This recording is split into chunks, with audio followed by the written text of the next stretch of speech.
It's a rainy day here. Oh, hi. Little angels. The wisteria is really pretty.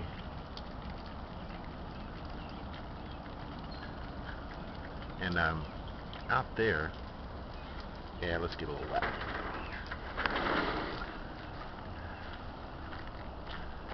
You look out back. It's incredible. Okay. It climbs all the way up that big tree.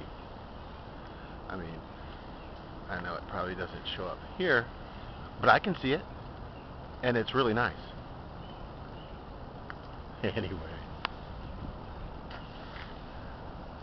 we were supposed to go down to Georgia Tech to watch softball, and I don't think it's going to happen. We're going to take our team down there. But man,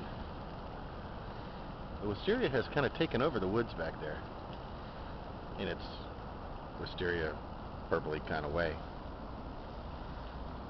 At least it doesn't kill the trees like some of the ivy, which chokes it out. Anyway,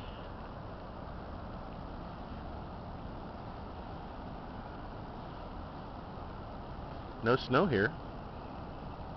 I guess that's a good thing.